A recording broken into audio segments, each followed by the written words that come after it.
In closed session, on a motion of Board Member Ferris, seconded by Board Member Johnson, the Board of Education voted to reject the claim of ED, which was filed on April 9th, 2026 for an alleged damages which allegedly occurred on October 9th, 2025.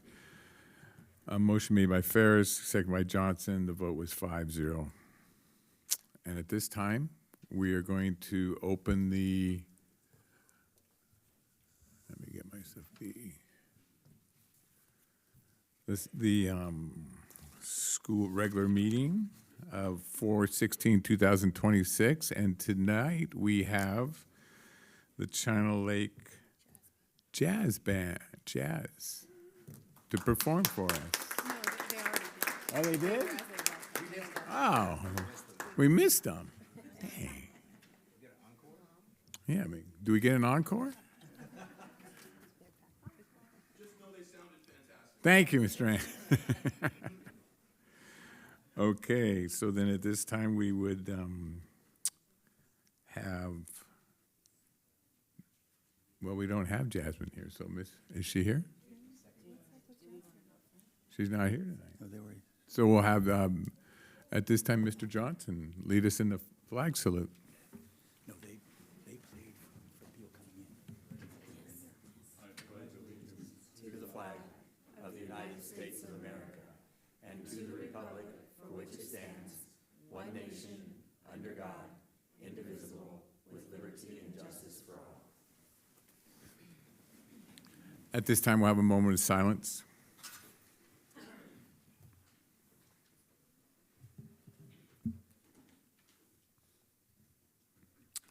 Thank you.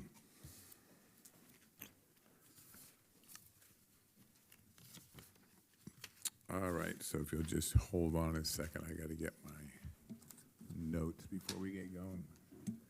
We were a little longer than usual in closed session, so.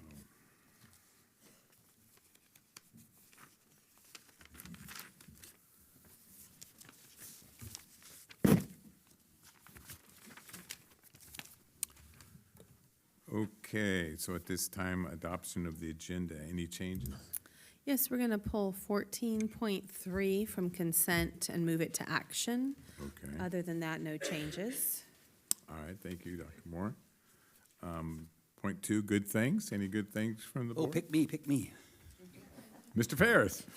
So, after 50 years, the 30th of April will be my last day in the restaurant business, so that's a good thing. Congratulations. Thank you, sir. Man. Anybody else?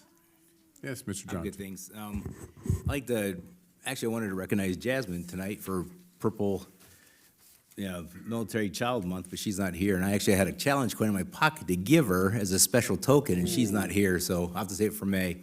But I just want to reach out to all our military children. The sacrifice they make for their families is so important, and I truly appreciate all the work Jasmine's doing to help recognize the rest of our students in our district with this special month. So that's my good thing. Thank you. Anybody else? All right, 3-point approval of minutes of the special and regular meetings of March 12, 2026, and the special meeting of March 31st, 2026. Were there any changes? Okay, we'll make those stand. Programs and presentation. Do we have any programs and presentations? No? She's Nothing doing it under today. 5.1. Okay. 5.1 to Jennifer, developer fees increase.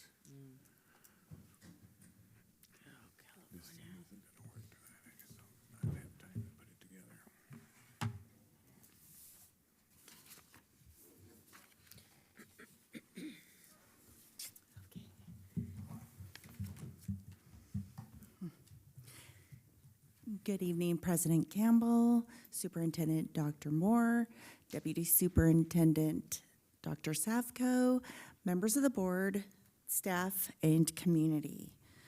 At our item for this agenda item, it is for a public hearing for our developer fees. Before the public hearing begins, I just want to explain what the developer fees are. why school districts collect them, and why this item is being brought forward tonight. Developer fees are fees that are charged on new residential, commercial, and industrial development within the community. The purpose of these fees is to help the schools address the impact that growth can have on our schools as well as our facilities. When new homes, apartments, commercial buildings, and other types of buildings are constructed, the growth can create additional demand on the district's infrastructure. And whether it's through the enrollment growth process or other growth throughout the community, we need to maintain the capacity to be able to serve and responsibly maintain our facilities for the future. The fees are not set at an amount that the district chooses. In California, the State Allocation Board establishes the maximum level 1 fee that districts may charge. That statewide maximum is adjusted every 2 years, and it's based on construction cost factors. As of the most recent adjustment put out by the State Allocation Board, the maximum level 1 fee amount is $5.38 per square foot for residential development and 87 cents per square foot for commercial and industrial development. So in order to support the developer fee program, the district completed a developer fee justification study. It was completed by an independent consultant called Woolpert in 2025. There was a cost of $7,500 to do that study, and the study was paid for out of our Fund 25. The study was presented to the board in February of 2025, and the board accepted that study. And the purpose of it was to evaluate the projected development within our community, consider the potential impact of future growth on our school facilities, and then develop the level fee that could be justified based on the district's actual facility needs. And the study showed that the district's need is significantly higher than the amount the state would allow the district to charge under the level 1 fee. So even though there's a proposed increase, it is still considerably less than what the study shows the district could use in order to maintain the facilities.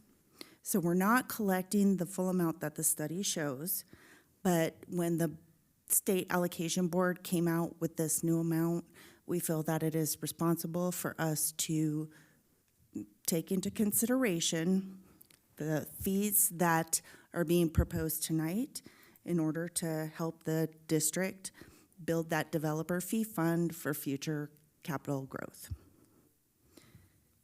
Let's see. It is important for the district to keep the developer fees updated because the state does look at how a district passes the developer fee amounts for future capital or construction growth needed within the community. So if we are not staying current, then we can be excluded from state funding. So it is important that we continue to participate in this program.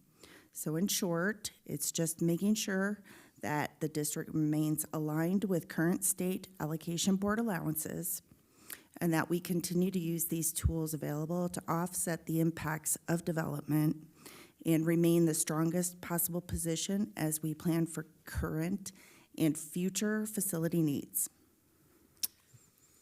Okay, thank you. So at this time, we're going to open a public hearing, and we'll open public hearing at 6:15.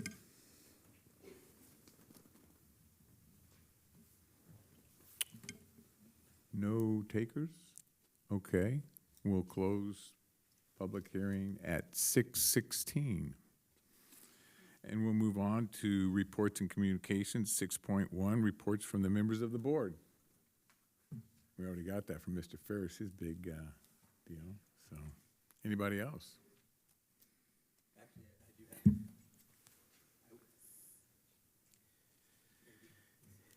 While you guys are on, I'll talk. So I just want to, I had an opportunity to go to a bunch of back-to-school nights this week, and it was exciting to walk around all the schools and see the great work that our teachers and staff and kids are doing. It's exciting to see both the VAPA and the STEM schools, their first year getting kicked off, and the growth they've gotten from back-to-school night to open houses is tremendous of the growth in all those programs, but it's all fun just going into all the classrooms and see the exciting things that are going on in the classroom with all the kids, so. Thank you, Tim. I was able to go around to schools as well this week, and the just the different modalities of learning, and the kids seem happy and they want to show off their work, and it's just proves that it's just not one size fits all. Everything fits each kid differently in a different way, and the teachers seem happy and kids seem happy, and it could be because it's almost the end of the school year, but you know, we're but it was good. It was a good time. I like open houses because it's a little bit more relaxed, and the pressure release valve is kind of gone a little bit, so it was a good time. So there were three things I wanted to report on. I was able to do some reading at Richmond. It was fun to read to the kids. And then I really appreciate the workshop that we had as a board and our team. To me, it's encouraging to see that we're able to look at the mountain of challenge that we have before us and try and find some ways to address with some inspiration and with some motivation the needs of our kids and find a way to accomplish some things, some good things for our kids.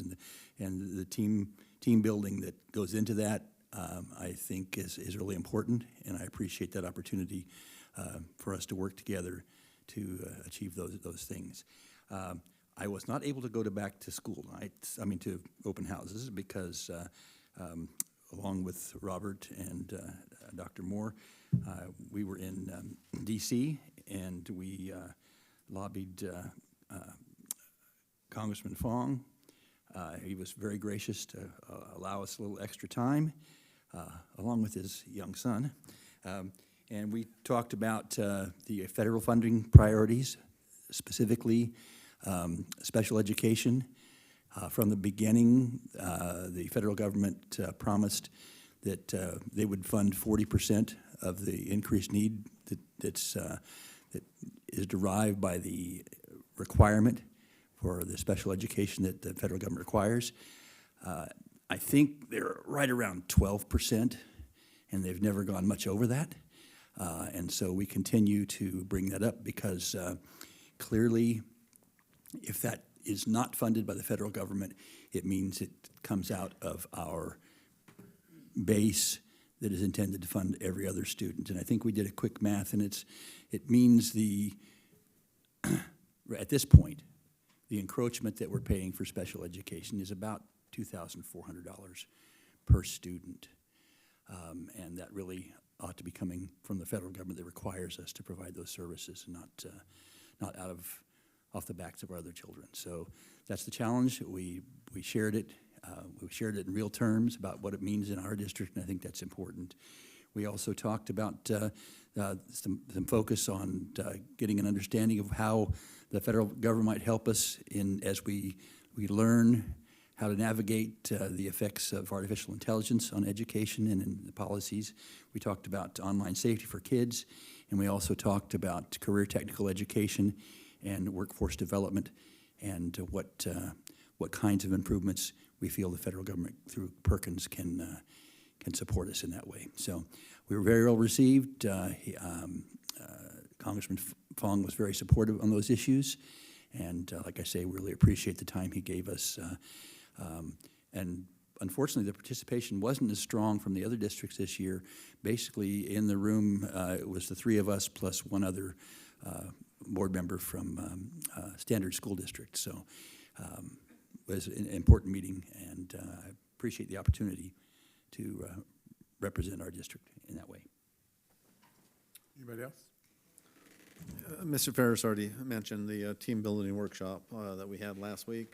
I really enjoyed it, and it was interesting, sitting in there that afterwards when we got done, talked to one of the leadership mentors, and I made a comment that I'd seen the growth not only in the board but in staff, and he echoed, those same comments. It's kind of nice to see that everyone's taking it very seriously, and I think we've all improved in our skills. Like I said, not only the board, but staff, and I appreciate staff for setting that on up. Thank you, Mike. Couple things. Mr. Ferris stole my thunder, so on the coast to coast, which is okay. It was give you some lightning. It was an enjoyable trip. I will say that I went last year, and I got the privilege of going again this year, and I felt much more relaxed. It was just, meeting with Congressman Fong. He's such a great guy to talk to, and he's not very intimidating at all. He listens well, and I think he really wants the best for our district and Kern County. So it was just a great trip. Also, in the last couple of weeks, I was able to go to Las Flores and Richmond and read. And I got to tell you, reading of first graders and second graders, it's such a privilege to just, they come in there and they sit down and they just listen, and then they ask questions, and it was fun. It really reminds me of my teaching days, and I really enjoyed it. So, anybody else? You sat down and listened on the carpet in your teaching? Well, I was in a little chair, but not the big chair. Anybody else? Okay. We'll move on to 6.2, and I don't know if we're going to be able to do the board members report. Oh, no, excuse me, we're not on the student board members report. Do we have any info? Mr. Johnson, guess what? Without review, you get to read this. And Jasmine is on a trip, she reminded us, so Oh, it great. was a Okay. scheduled absence. Cool. Thanks. I didn't get to read at the schools last week, so I get to read here tonight. There you go. So, Buick STEM Academy. Since our last board meeting, our campus has been busy with several positive, engaging events. We held another round of awards assembly, including the 7th and 8th grade honor roll, celebrating students for their academic growth and character. Our open house was a tremendous success and generated strong community interest, resulting in 7 new out-of-district applications. Our 5th and 6th grade music students performed as parents entered campus. We also hosted another Hornet Day, which brought great energy to positive student behavior on campus. Upon return from spring break, we held a spring egg hunt activity that brought smiles to students and staff alike. Our kindergarten class enjoyed a meaningful field trip to the local hospital where students learned about community helpers and healthcare. Although our April parent engagement event, Lunch on the Lawn, had been rescheduled due to high winds affecting our planned activities, a significant number of families still came and enjoyed time with their family. A significant number of our families attended the Next Level Junior Olympics last Saturday, showing incredible support for our students. We are proud to share that 12 of our students qualified to advance to 18 different categories. Our junior Olympians continue to impress us with their hard work, determination, and talent. We couldn't be prouder of their accomplishments. Overall, it's been a vibrant and productive period filled with strong family engagement, student celebration, and community connection. Next, we'll go to Mesquite Continuing Education, Alt Ed. This is for both. Prom is this weekend, and both ASB groups have been working hard to build decorations, book the USO building, create their own playlists, and recruit students to attend from both schools. Throughout the week, students have engaged in spirit days to celebrate the endeavor from decades of day to favorite character. MHS, we celebrated a batch of new graduates for the third quarter celebration barbecue. Families came and saw their students walk, and students were recognized for EL achievement, merit roll, honor roll, and great attendance. Students are finalizing preparations for the tech day in the park to explore career opportunities at Disney. They get to go down next week. In addition to our 30 more out-the-door t-shirt distribution, we had 7 more graduates in the last couple of weeks, bringing our total up to 52 or 25. Go Dragons, HDS, High Desert School. Several students were chosen to participate in a no-cost trip provided by the Cisco and STEM Ventures for our students. While it was originally scheduled for this month, there was a slight postponement, but they got to fly to Northern California to learn with students across the state. Great job, Bobcats. Middle college program. Passion projects are coming along nicely. From music writing, game design to the history of religion, students are excited to show off their learning to the parents at the end of the year gallery walk. Next year cohorts and parents joined us last week at a wonderful Saracoso partner share critical information. Students are not officially college students, but they are now registered for fall selections, and some are even taking additional classes toward their majors. Burroughs High School. Students are back from spring break, refreshed and ready to finish the year out strong. On March 13th, the freshman robotic team competed in the state championship and placed 17th out of 36 teams.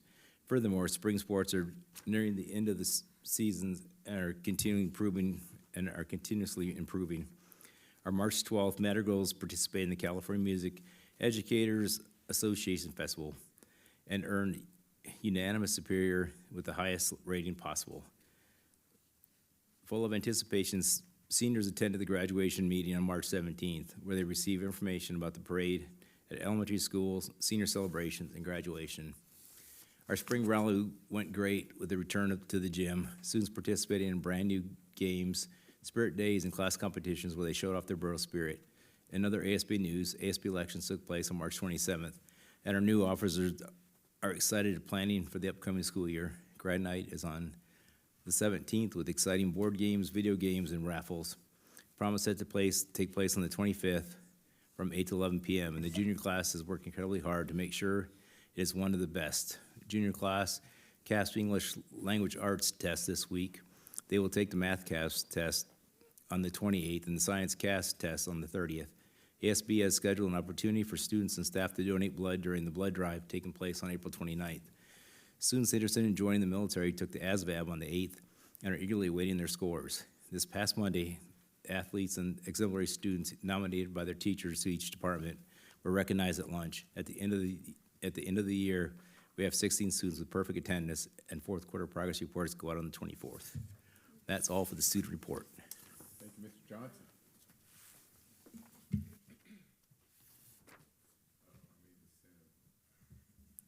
Now I want this one to work. There we go. Okay, 6.3, Superintendent's Report, Dr. Moore. Thank you, President Campbell. Our month 7 enrollment was 4,765, so we are down about 106 from this time last year. Attendance is up and continuing to stay up at over 3.5% improvement from last year. So we're at 91.7%. We're really proud of our students, families, and staff. Our goal is 94. We're not there, but we are still significantly stronger than where we were last year. So we're celebrating our improvement and still setting our sights even higher. Since the last board meeting, it has been very busy. We've heard some great news. 3 of our schools have been identified as Capturing Kids' Hearts National Showcase Schools and received that distinction. So congratulations to Gateway and Fowler Elementary Schools that have joined this group, and to Las Flores Elementary for earning it a second year in a row. Nice job to all of our staff and administrators for creating a welcoming learning environment, and especially to our students and their families for joining us in this positive, caring culture. Board Vice President Tim Johnson and I attended NAFIS conference recently since the last board meeting to advocate for ourselves and other districts connected to federal lands and military installations.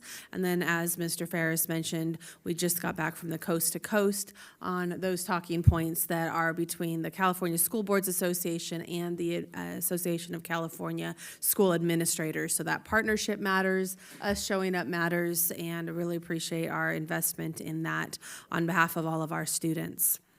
I would like to thank our board, cabinet, and principals for recently participating in those full-day professional learning sessions that were referred to recently. We're really growing in our alignment and our leadership together towards those board objectives that you see on the screen behind us here. And it is an absolute honor to lead alongside all of you in such a dedicated and passionate team. I am looking forward to hosting our military students and their families at the end of this month for a special celebration in honor of Month of the Military Child. And I'm working with our student board member, Jasmine, and our school liaison officer, Jesse Vasquez, who's here as well, to plan that event. We're so lucky to have such wonderful partners helping us expand our outreach and connections to our military families. And that concludes my report. Thank you. Thank you, Dr. Moore. 6.4, report to the Board of Trustees by the Desert Areas Teachers Association. Eileen.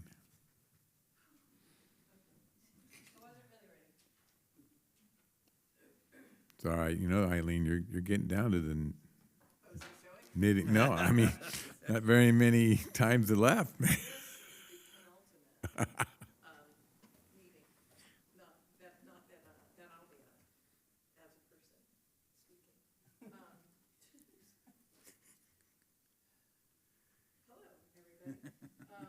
President Campbell, Dr. Moore, board, and y'all.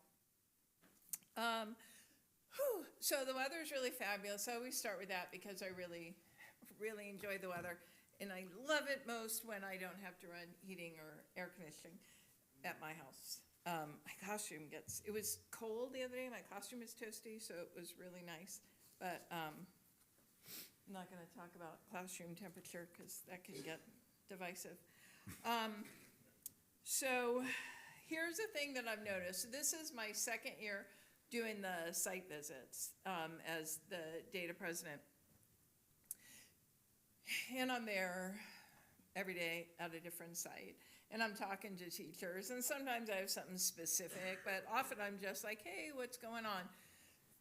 And what I've noticed is that teachers are really positive, which isn't monumental, right? None of us could be doing this job if we weren't positive, hopeful people. We just couldn't do it.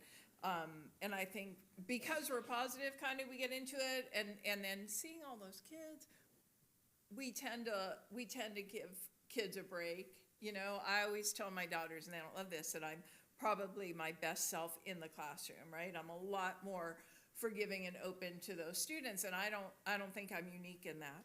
So when I'll ask teachers, you know, how's it going? Oh, it's great, it's great. And as I've said over and over, pretty much everyone likes their site admin, right? Like principals are well liked and respected. But when I really start talking, so like, oh, things are good, and then they just start chattering, that's when the stuff comes out about what they're not happy with, the teachers. So it's great that everyone's in a good mood, but also, you know, there's a lot underlying that. And I think, and this gets kind of awkward, right? Because we like our teachers, we do. We like our students, we like the families, right? And this is a tough time right now. And inflation, don't get me started, right? And just the general atmosphere of getting up every morning and checking the news is frightening if you're paying attention. And there's so much going on, and families are going through a lot, and a lot of our kids they're acting out in the classroom. So we have these big behavior issues in the classroom, and there isn't always adequate means to fix this. And so what happens is it falls on the teachers, and at the end of the day, if there's a problem, it's always laid on the teacher. Now, I know we're the ones standing in there every day, right? So we're the ones developing that relationship, but there's a lot more going on.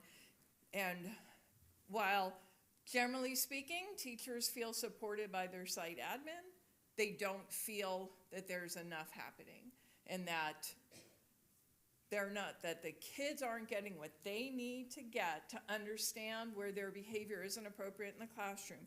That's not always there and this is a great learning thing, right? This isn't punitive. We want our kids to understand, here's how we behave in public.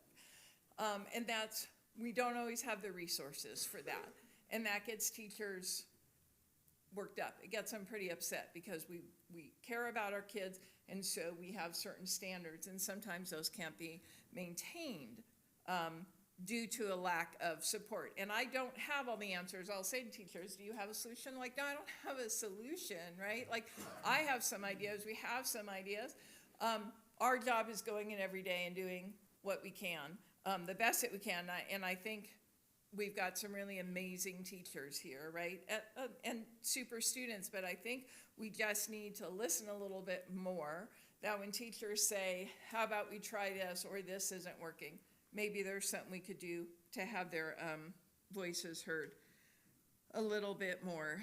And then, I just want to say, I teach drama, not music, and music did that fabulous thing. I don't really know the difference. Miss Peterson, Amber Peterson, and I talk all the time. I don't really know the difference between, like, she has choir and madrigals, but everybody that she did that thing where they came in and got judged, got these amazing scores. I don't want to say it's me, but I talk to her a lot, okay? So I'm not saying I get some credit, but I do just want to point out, because in, drama, we put on plays and they're really fabulous, everybody sees them. And then to have these kids in the other part of the performing arts, get judged, that's what happened, and they came out so great. I just feel really proud to be part of the department where we can claim that, and at Burroughs, where I can say, oh, Burroughs is so amazing. So I just wanted to end on a happy note. I'll see you guys next month, and then that's it. So Eileen, I have to tell you, I didn't get to talk to you after the play. The ending, I love that play. So please tell your students that, great job. I really enjoyed it. Yeah, please tell them that. Okay, at this time, we'll go to 6.5, report to the Board of Trustees by the California School Employees Association. Sylvia? Nope, I'm not going there. Good to see you this evening. Yeah. Hold him to it. Nope. Good evening, President, Mr. Campbell, members of the board, Superintendent Dr. Moore, Deputy Superintendent Dr. Savko, staff, and community. The classified staff serve as the backbone of the district. Currently, our schools are operating in a state of exhaustion. We are short-staffed, overworked, and to be blunt, completely undercompensated. We have a custodial crisis. Our custodial teams are being stretched to the point of failure. When custodian positions or any classified positions go unfilled, the work doesn't disappear, it just falls onto the shoulders of the few who remain. We had heard conflicting reports regarding the requirements for acquiring additional custodians at specific sites. We would like some clarity on that. What is the specific formula or metric the district uses to determine when a site needs more help? Is it square footage or population, a combination of both? We cannot fix a problem if the goalposts keep moving. We need transparency so we can work together to ensure every school is clean and safe. We also need to talk about the reality of our paychecks. Currently, the cost of living is skyrocketing, yet many of our classified staff make less than fast food workers. Our bus drivers, who carry our most precious cargo every morning and afternoon, earn less than waste management drivers. With all due respect to trash collection, our drivers are managing student safety, behavior, and complex machinery simultaneously, dealing with more than just trash, and deserve a wage that reflects that responsibility. We love our students and we care about this district, but passion doesn't pay the rent or buy groceries. When we are understaffed and underpaid, the quality of our service eventually suffers, and our mental and physical health suffers with it. We are working with the community's most vulnerable population, and it is time our pay scale reflects the weight of that duty. As we head into upcoming negotiations, I urge the district to get creative. We aren't just looking for a marginal increase, we are looking for a livable, competitive wage that stops the bleed of staff leaving for easier, higher-paying jobs elsewhere. Let's invest in the people who keep these doors open. Thank you. Thank you very much, Sylvia. At this time, reports and communications, 6.6, communications from the public. Members of the public may address the board on an item not on the agenda. Comments should relate to items of public interest within the board's jurisdiction. The law prohibits the board from taking action on items not on the agenda. If appropriate, your comments will be referred to staff for response. When addressing the board, please state your name, limit your remarks to 3 minutes. In accordance with the board bylaws, the board will limit the total time for public input to 30 minutes. Those wishing to address the board beyond the 30-minute time limit may do so at the end of the scheduled meeting agenda. At this time, 6:41, we'll open public comment. Hi, it's me again. Listen closely when she says her name. Payanis. Sylvia Good evening, Payanis. board members So and you know I can say Superintendent it. Dr. Moore. I'm here once again representing High Desert Heat Academy. For 15 years, our nonprofit has been dedicated to the youth of Ridgecrest. Today, we are at a crossroads where administrative fees are creating a physical barrier between our students and the facilities their parents paid for. Our organization was quoted roughly $32,000 for gym use. To put that in perspective, we can drive 30 minutes to Trona and use their brand new $1.2 million gymnasium for the exact time for only $2,500.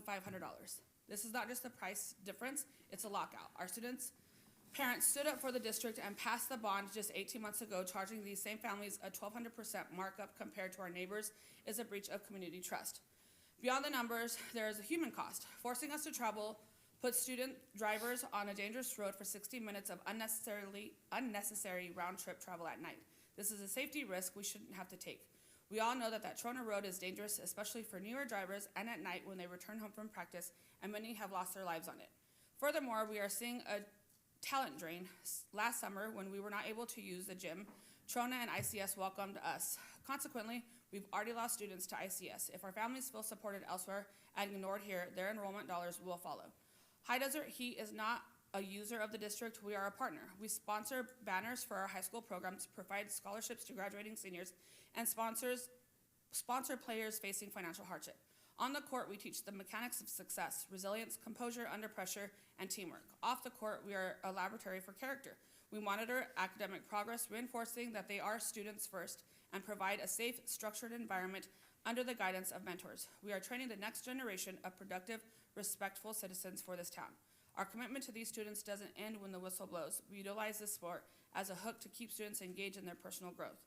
We see the posters and posts made on the district website and in our schools regarding serving the whole child with our portrait of a graduate.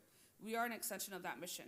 We are asking the board to review the facility use fee schedule and provide a rate that reflects a partnership, not a profit center. Let's keep our kids in our gyms, on our courts, and in our community. Thank you. Thank you.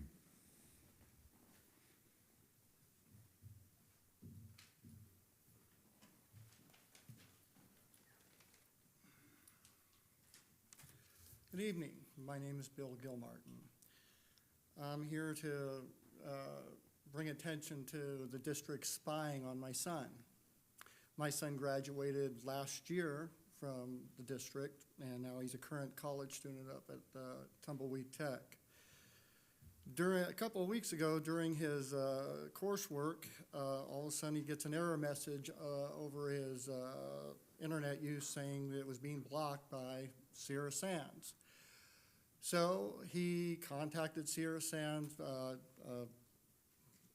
tech ticket was initiated, and he called somebody in your IT department. Nothing was resolved. Finally, it did get resolved through his persistence and Saracoso College IT. But that's not why I'm here really tonight. I'm glad it was fixed. I'll assume it was just a glitch, human error, and not really spying. I hope not, you know, Fourth Amendment and all. He doesn't work for you and he's not your student anymore. What I'm here about is the response from a Mr. Scott Quick. When my son was meeting dead ends trying to get help from Sierra Sands, he navigated to your website. He found Mr. Scott Quick's email as a point of contact, so he contacted him through email. And this is where I'll reference my notes. In his reply, Mr. Quick blamed Saracoso, but it was SSUSD in the block message. Mr. Quick continued, and I quote, "This is not protocol for how to escalate a help desk issue." My son doesn't work for the district, and he's not a student. I would suggest that if Mr. Quick doesn't like to be contacted, if he's too above that, then I would eliminate his email address from your website, your public website.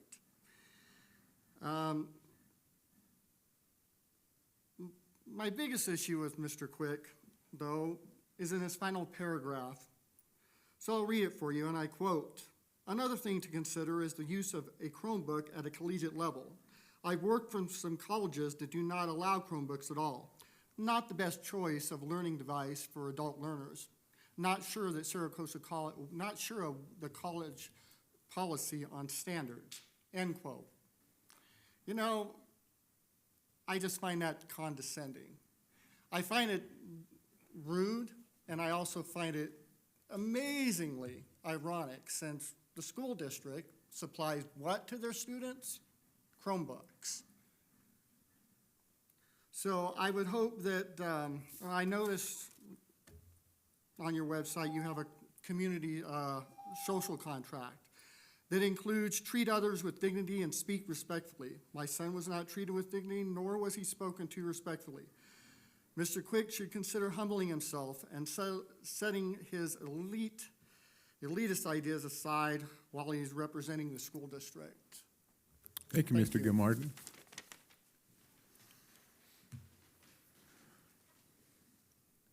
Anybody else? Okay, we'll close public comment at 6:47.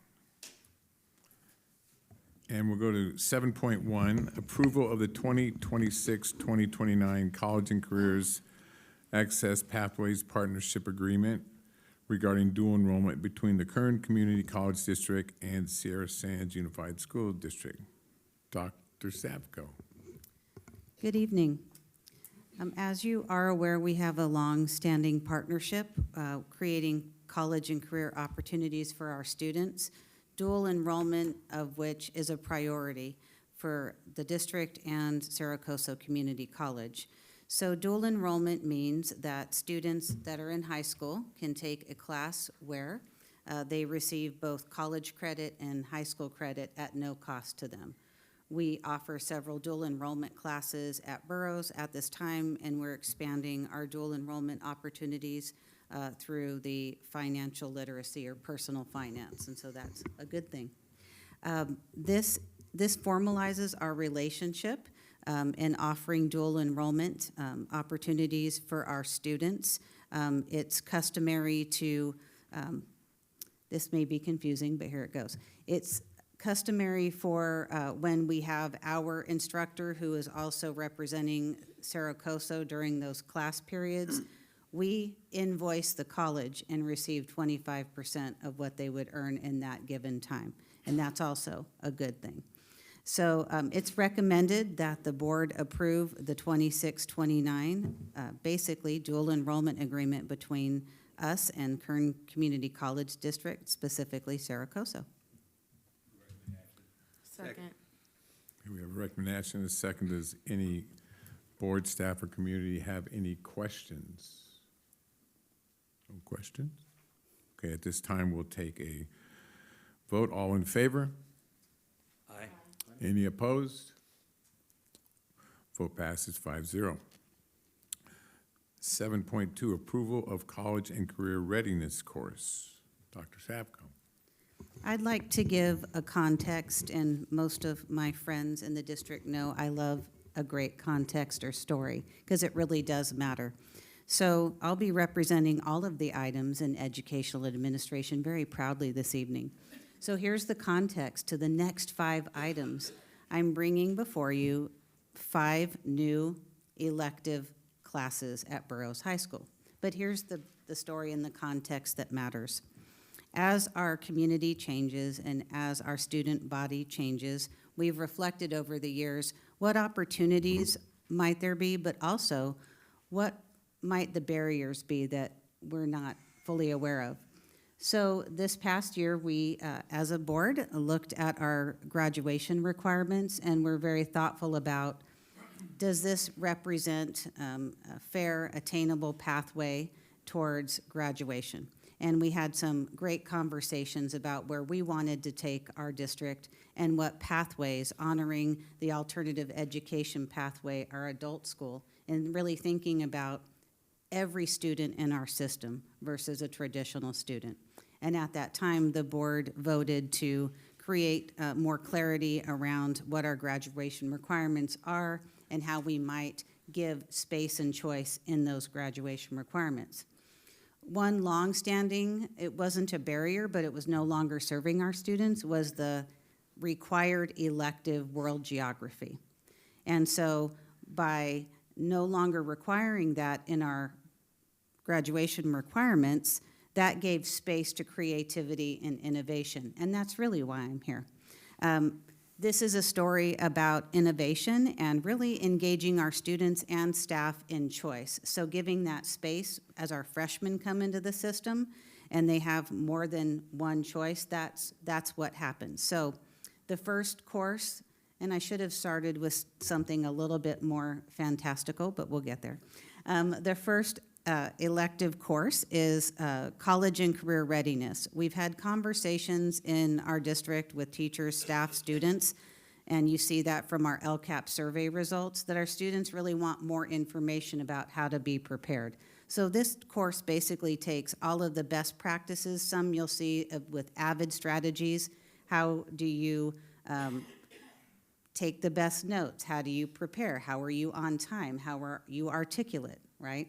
And so students can choose this course if we offer it, which we hope to. This has been approved in the university system, and it is technically a G elective. We're excited to share this with you, and it's recommended that the board approve this college and career readiness course as presented. Second. We have a recommended action and a second. Any questions from board, students, or staff?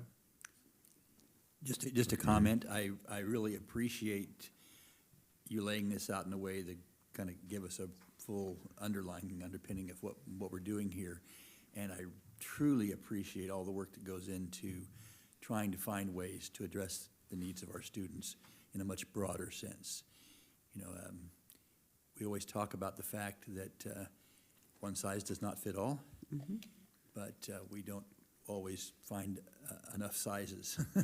So I appreciate this effort to do that and create success in students' experience. So thank you for that.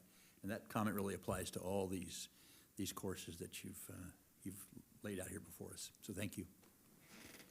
Yeah, on that same note, I actually got into the University of California doorways and saw that the parents are able to get on there and monitor the progress of the students in these classes. So just a nice little feature, so just appreciate, I'm glad all these are coming before us this evening.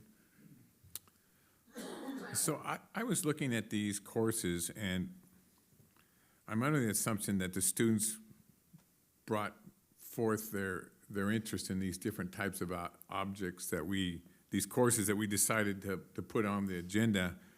And to me, that's just engaging with our students again, which is a part of our objective, which I think is so awesome. But what also I like is that we now have the ability where we've kind of opened up our master schedule to give them the opportunity to take some different things, and they get some choices here, which I think there's a lot of different courses that you're going to talk about here which is going to be great for the students to be able to. And so I'm sure we can't probably offer all of these, so I don't know how we're going to go about deciding which ones. Is that part of the student engagement? So right now, yes. So right now, students, especially our 8th graders, they're selecting their first choice, right? They have like their priority sheet of what they would like, and we have expanded that significantly with the hopeful approval of these courses. And so, as you know, Mr. Campbell, having come from a secondary, that we will fill the requests, and that's how we'll offer these courses. We hope and think and plan, because we did get student voice in this, that there'll be enough interest to support at least a section or more of each one of these courses. But it really kind of depends on student engagement and interest, and then honoring that in our master schedule. That's awesome. So thank you so much. I just want to add on, on these courses, is there been like a minimum number of students we need to make a course flow? Yes, a minimum section would be about 30 kiddos, Okay. give or take. We'll give space, but that's pretty typical. But if we had 10 students sign up? Well, that may be a deal breaker. So we are really promoting these classes and getting out there and, again, getting that student interest and feedback. So we're hopeful. Yeah, they're all exciting classes. Yeah, they look good. That debate one I like Mr. Ferris because he was our debater, and you can tell by his articulate eloquence and his speaking, it paid off all these years later. So I think it's great to have that course for one back in the thing. And then you have sports from Mr. Campbell. We're getting the whole board. I'm looking for the gamer on the board. So, yeah, Mr. Ferris, you might have to make a special appearance on the debate course. If they have that, right? So, thank you. So we'll go to 7 point. Oh, for the first one, that's right. I'm sorry. So let's take a vote. All in favor? Aye. Any opposed? Motion passes 5-0. And now we'll go to 7.3, approval of computer business applications course. Same context, it's just another interest of staff and students, and I give the credit to the borough staff that created these course outlines. I do make a pretty good editor, and we're pleased to present computer business applications to you as a elective course. Move the recommended action? Okay, we have a recommended action and a second. Any questions from the board? Staff, community? All in favor? Aye. Any opposed? Passes 5-0. 7.4, approval of history of American sports course. Now, if this doesn't respond to student interest, I don't know what does. Look at this. Isn't this amazing? So yes, this is the history of American sports, and it has been approved by Doorways, and we're excited to offer this course to our students where we think there'll be high interest in really thinking about American sports and how that has had a role in social, political context over time. We have a Recommended action? Second. We have recommended action and a second. Any questions from the board? Yeah, just a comment. As I read it, I could have guessed some of the films that would have been, videos that would have been part of this class, and just nice to see. So nice to see, and I'd be interested in sitting in, because a lot of that stuff I wasn't aware of, so, We can plan some walkthroughs yes. strategically. Any from the staff or community? I want to make a comment also, and you kind of already touched on this in general, Robert, and that is when we're trying to achieve student engagement, sometimes that's a really challenging thing. And often, there are young people who are trying to find where they fit, and their interest and commitment to completing their high school experience often is influenced critically by things like this that say, yeah, that's what I love, and that's why I go, and the rest comes along with it, right? So it applies to all of them, but I can see, like in areas like this specifically, there are some kids, that's what they need, is that little spark to get their interest and say, yeah, this is what I love. Anything from staff or community? Okay, we have a recommendation. Take a vote. All in favor? Aye. Opposed? Motion passes 5-0. Now, this next one, 7.5, if this one doesn't get interest, I'm telling you, approval to introduction to game development course. Yes, so this is really exciting.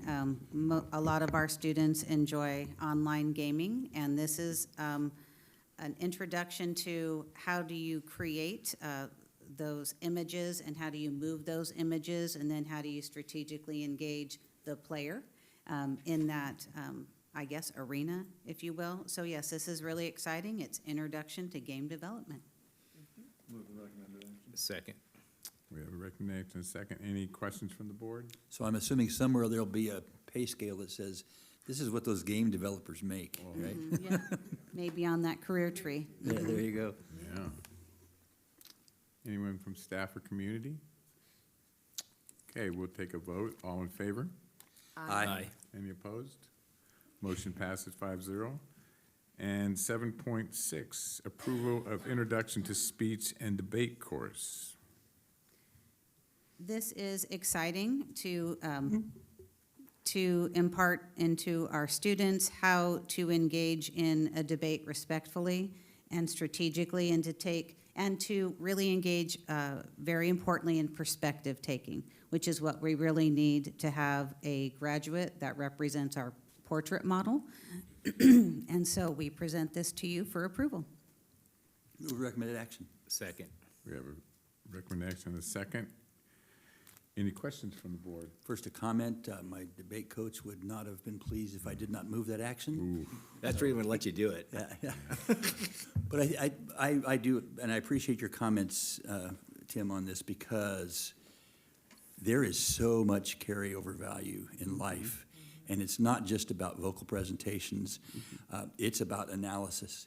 It's about looking at a subject and dissecting it and determining what the strengths and the weaknesses are of any given subject, and organizing your thought in that way, and then organizing your presentation of those thoughts. And there is so much that has value in life every day that you take from this kind of understanding. And so I'm really excited that we're going down this path. You know, your comment a minute ago about it's certain classes and certain things in school really get kids through high school. You know, my son flat out told me after he graduated a long time, you know, later on in life, that sports got him through school. Mm-hmm. And, you know, I look at that play I went to with, and I saw those drama kids, and you just gotta, you know, those people are enjoying just the way they're acting and doing their parts. Same thing. I imagine some of those kids, that's what's getting them through school. And I just think this is awesome that we're doing all these different courses and opening all this up to our students at Burroughs. So this is a great job. So we will. And Robert, you know, you talk about how much they are enjoying it, but the other part of that also, I think, is do we understand when those kids can get up there and present themselves before an audience, and the confidence and the poise that creates? Again, what job in life does not require that? Exactly. Good point. So there's so much learning that's going on. There's so much building of those individuals as human beings. I know we have so much that we need to teach kids. And Eileen, you're absolutely right. There's more and more layered on all the time because we get them that we need to teach them. But and we got to figure out a way to do that. But things like this, where we can engage them, and when we can send them out with life skills that really will make their life better as an adult and a stronger contributing member to society, that's what we're here for, right? Mm-hmm. Thank you, Mr. Ferris. Any comments from the community or staff? All right, we'll take a vote. All in favor? Aye. Any opposed? Motion passes 5-0. 7.7, approval of new career technical education CTE pathway personal services course of study at Burroughs High School. It's Decker. No? It's me, sorry. Oh, So this is, again, a part of that broader context, that broader story of how are we listening to our students and thinking about their interests. And we actually had community interest in offering this pathway. So it is technically personal services, but it's more generally known as cosmetology. So it is a pathway of 3 courses. We did have, again, the student interest and community interest, some community partners who approached Burroughs and said, you know, we've noticed this need. We see young people coming into our storefronts and they're really interested in this as a career. And so we think that there's an opportunity for partnership between the district and some of our businesses in town. And hopefully I do my stylist proud because that's one of our business partners. I didn't know that until I was in her chair recently, and she said, has Carrie talked to you about anything exciting? I said, well, Carrie talks to me about lots of exciting things. Tell me more. So I'm really pleased to present, this would be our 9th CTE pathway at Burroughs. And again, it's cosmetology.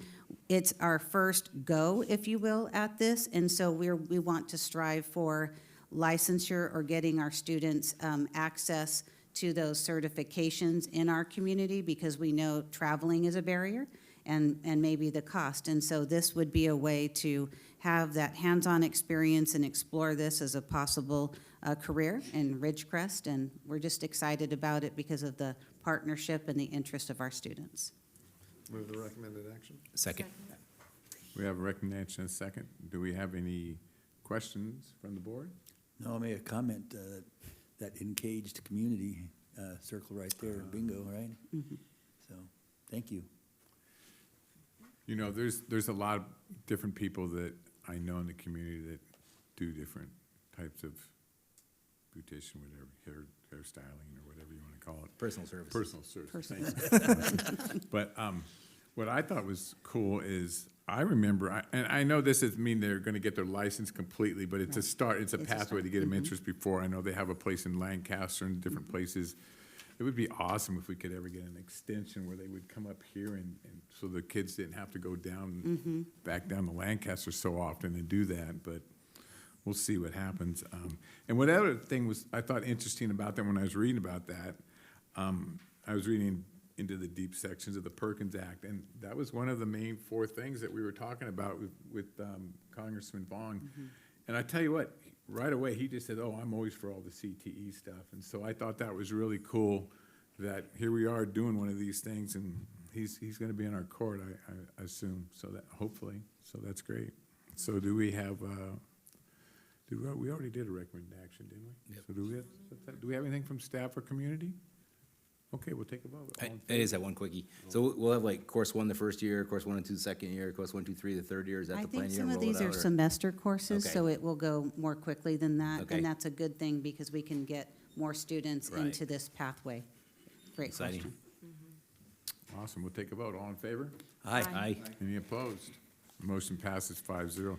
We have nothing, number 8, Policy Review Committee. We don't have anything with that this year, so we'll move on to Personal Administration 9.1, Report to the Board, Quarter Report of the Williams Uniform Complaints. Mr. Auld? I move the recommended action since there's nothing to be. Nothing reported. in, yeah, there was nothing in Second. that. So we have a recommended action second. All in favor? Aye. Any opposed? Passes 5-0. 9.2, adoption of resolution number 272526, Teacher Appreciation Week and the Day of the Teacher. Mr. Auld. As I sat in the audience, something struck me that I'd like to mention. Mr. Campbell and I have known each other for more than 40 years, and over that time period, we have had lots of different types of relationships. I was his student, he was a coach, we worked together. I've called you lots and lots of things, and I never imagined that I would have to call you what I'm about to. President Campbell, Superintendent Dr. Moore, members of the board, staff, and community. Each May, certificated employees throughout California are recognized for their service to students in the educational community. Resolution number 27 declares the week of May 4th through the 8th as Teacher Appreciation Week in the Sierra Sands Unified School District. The resolution also designates May 5th as National Teacher Day and May 13th as California Day of the Teacher. Adoption of this resolution designates a time when administrators, staff, parents, students, and the community have an opportunity to recognize and salute district teachers and their many contributions to our student success. A copy of the resolution will be displayed at all district schools, and it is in your board packet. It is recommended that the board adopt resolution number 27 as presented and approve May 4th through 8th as Teacher Appreciation Week, May 5th as National Teacher Day, and May 13th as California Day of the Teacher in the Sierra Sands Unified School District. Second? We have a move and recommend, second. Any questions from the board? Staff, community? All right, let's take a vote. All in favor? Aye. Any opposed? 5-0. 9.3, adoption of resolution 282526, Classified School Employee Week. In May, we also celebrate our classified employees. The resolution number 28 declares the week of May 17th through 23rd as Classified School Employee Week in the Sierra Sands Unified School District. Adoption of this resolution provides an opportunity for administrators, staff, parents, students, and the community to recognize the many accomplishments and contributions of our support staff. copy of the resolution is in your board packet and will be displayed at all district schools and sites. It's recommended that the board adopt Resolution Number 28 as presented and approve May 17th through 23rd as Classified School Employee Week in the Sierra Sands Unified School District. Second? We have a recommendation and a second. Any questions from the board, staff, or community? Okay, let's take a vote. All in favor? Aye. Any opposed? Motion passes 5-0. Number 4, adoption of resolution number 292526, School Nurse Appreciation Week. Similar context, this resolution declares the week of May 6th through the 12th as National Nurses Week in Sierra Sands Unified School District. It also designates May 6th as the National School Nurse Day. Adoption of the resolution will designate a time for us to celebrate our district nurses as a community, and a copy of the resolution will be displayed at all district schools and sites and is in your packet for review. It's recommended that the board adopt resolution number 29 as presented. Move recommended action. We have a recommendation and a second. Any questions from the board, staff, or community? Just a comment, I think as we do all three of these, I pause for a moment and think about how many different people in our organization touch the lives of children in very important ways. And I think it really is important that we take a few minutes and say how hard this work is, how much is required of folks, and an appreciation of thank you for what you do. Well, I would tell you, when my mom was getting towards the end of her life, the amazing part was the teachers and the scene, I mean, not the teachers, but the nurses and the scene, how they are on the front line, and what they do is just amazing. And they are there when things get going, and they're the ones that make a lot of decisions. So I do appreciate the nurses. They're amazing people. So, hey, do we have a recommend? Do we do a recommendation? I did. All right. So let's. Any other things from staff or community? All right. Let's take a vote. All in favor? Aye. Any opposed? Passes 5-0. And now the declaration of need for fully qualified teachers for the 2026-27 school year. This is just a part of our required process as we recruit highly qualified staff for the coming school year. We are actively recruiting. We've been attending multiple job fairs within the region. We did one out of state where we took a teacher from Wyoming to the Wyoming Teacher Job Fair. We were down in Southern California at many of the different colleges that host those. So this is a part of the process where we anticipate we won't be able to fill all positions with fully credentialed teachers, and in order to hire teachers who don't yet have a credential, we have to go through this process, and this has to be approved by the board. So it's recommended that the board adopt the declaration of need for fully qualified educators for the 26-27 school year as presented. Move the recommended action. Second. Okay, we have a recommended action and a second. Do we have any questions from the board, staff, or community? All in favor? Aye. Any opposed? Motion passes 5-0. Point 10, General Administration. 10.1, 2026 Delegate Assembly Election Runoff. So we had a tie between two people in the Kern County 12B region, and it was between Marina Ramos of Arvin Unified School District and Chris Cruz Boone of Bakersfield City School District. And so as a board, we need to pick one of those people in our vote tonight. So does anyone have any questions or about these two people, or know I have a anything? recommendation. Do you have a recommendation, Mr. Ferris? First, I'd like to say I'm sorry, Mr. Campbell, that you were not elected to this position, but since we didn't get our first choice, we need to figure our second. When I looked at these, I came up with a recommendation based on the fact that our delegation generally has somebody from Bakersfield City. Bakersfield City is a tremendously large district in our county, and I believe ought to have representation. At one time, they actually qualified for a designated representative because of their size, but they dropped just enough that they went under that designated requirement.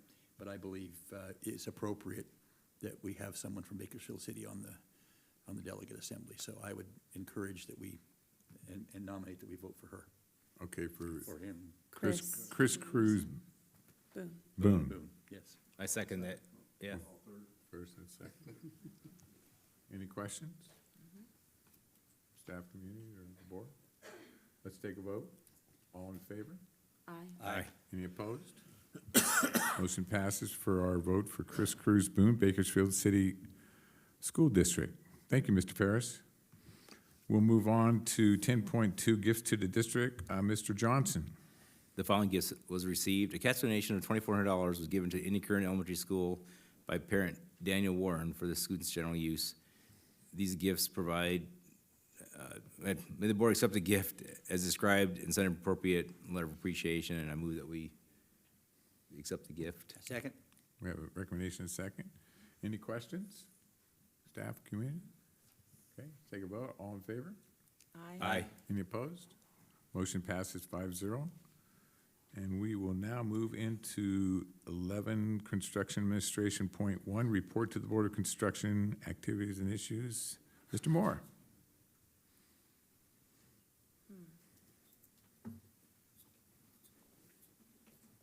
How are you this evening, Mr. Moore? Very well, thank you. And you? Good. Good to see you moving really well. Yeah. Sorry if I'm back to you, Dr. President Campbell, Superintendent Dr. Moore, Deputy Superintendent Dr. Savko, board members, staff, and community. I guess with the previous attention of eloquence and in deference to Mr. Ferris and in light of Shakespeare's Polonius, I'll say I will focus on brevity being the soul of wit this evening, shall I? Different clicker. Wish me luck. It vibrated. Bingo. China Lake Junior High School is on the downside of the project we call the Murray expansion. What we're doing is we're adding life skills classroom for students with severe issues, 6 general ed classrooms, 1 staff development room. That will evolve into a gen ed classroom as needed, a conditioning and exercise PE room, a teacher's workroom, and a total of 15 toilets, plus the mechanical, fire, electrical, and tech spaces to support the infrastructure. Now, on any school project, planning for safety is paramount. You'll see the photo on the left, then look at the right. It's just a blow up. Sometimes you have to fix something after it was designed and you're already at the 11th hour. You can see on the right-hand side, we had downspouts that were going to pour right over our concrete where the kids were going to walk. Well, as You much think as that's bad? Yeah. much as I hate change orders, I hate safety issues worse.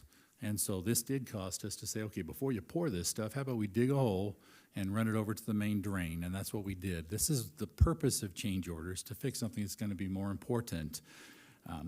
My question on the site was, if we're going to have kids walk there, why would we want to put the drains there? Speaking of change orders, this is a shot of one of our existing buildings, you see, where we were prepping to pour concrete. There's concrete there now, but that's not the focus. I want you to look at the walls. You'll remember that we had a rather sizable decision to make recently to make the new buildings appear that they're part of the rest of the build. This was an important decision, and then it came to my attention that we needed to, as a district, approve the color of the panels. Well, I thought that was a no-brainer. However, you can see in this picture the sample that they brought. All of our paperwork and the specifications in the drawings and the as-built said that this color is the same as that color. And To a blind man. Have you ever, Yeah. have you ever just had a feeling? And so I told him, I love that the numbers match, but I'm old-fashioned. Bring me a sample chit so we can hold it against the wall in the shade in the dark. And he brought this, and I said, you see why I asked you for a sample? So we went back to the drawing board. I had them bring a color fan you see on the left here, And, okay, well, gee, Mr. Wilson, that doesn't look like the same color as the khaki green you brought before. I was being sarcastic, but the PM from Colombo Construction understood. He says, but we'll match it. And I said, okay, bring me another sample. Well, okay, we've got the color wheel. We know that it's going to match now. I said, great, thank you. Bring me another sample. So they brought me another sample. I signed off on it yesterday. We're going to get the panels that actually match what we have on campus. He said, this is not going to be done for about 6-8 weeks. So we're going to look at this for about 6 weeks more, and we're going to get the right paneling on. Otherwise, we would have gotten them painted green, sent them back for another $50,000 change order. We were able to prevent that. So just staying on top of stuff. You won't see a plus or minus change order for that, but we're doing our job, and it's showing on the job site. The interiors are almost done. I'm loving the new carpet style. Last week, Dr. Moore, Assistant Superintendent Jennifer Hayden, and I were in a meeting with the Learning Spaces Furnishing Company and several of the instructors that will be there, and Principal Andreasen as well, customizing the most effective layouts, that type of thing. Okay, why do we need to change what we've always had, one might ask? Well, I had a 67 Plymouth Valiant, 3 on the tree, slant 6, with a gold trunk on a white car that you open up with a screwdriver. Karen fell in love with me. We didn't keep that car. There are better things if you keep moving forward, and that's what we're doing with these learning spaces. Likewise, we're continually kind of coordinating with Scott's Tech Department to make sure that we're including 21st century components. I showed you this picture just to show you we still have some ceiling panels hanging out the wall because we've got wires hanging down because we're still putting some of the infrastructure, making sure that they're not just going to be okay for the 26, 27 year, but maybe they'll last us a few more before we have to do any upgrades. We're making sure we're thinking ahead this way, and kudos to everybody involved in that. Before we finish, final construction will be complete long before the school year begins, Mr. Andreasen. But as we move forward, of course. Which year is that you're saying? Take the mic away from him. Okay. Yeah. As we move forward, lessons learned on previous situations are positioning us to move these projects to a completion in compliance. Now, behind the scenes, very briefly, I spoke with NAWS facility management specialist this week. We're moving permits forward because we got the permit that lets us put the fence in place so we can do the dirt work on our new Pierce 2 project site. But the work permit did not permit us to touch the dirt. I don't know how you plant fence posts without moving some dirt. And so they have a secondary permit that they're working on for us. So as silly as that sounds, it just keeps the paper running. That is my April construction update. I hope I used a big word to impress somebody here tonight, but thank you, President Campbell, Superintendent Dr. Moore, all of the board, members of faculty, and community. That's all I have to say. All right, thank you. And we'll move on to 11.2, bids for summer construction. And that is Jennifer.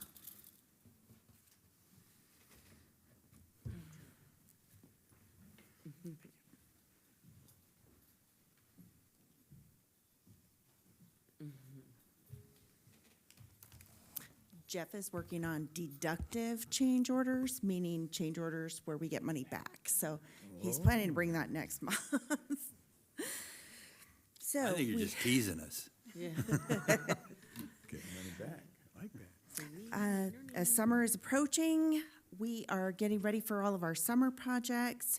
We've had Jane Herbert, Director of Maintenance and Operations, make site visits with our principals, gather up wish lists, gather up necessary lists, and we've got a very long list put together of summer projects that will be including some asphalt repairs and resurfacing, playground equipment, purchasing and installation, concrete repairs and flat work, interior and exterior painting, roofing repairs, and then other miscellaneous maintenance and facility improvements.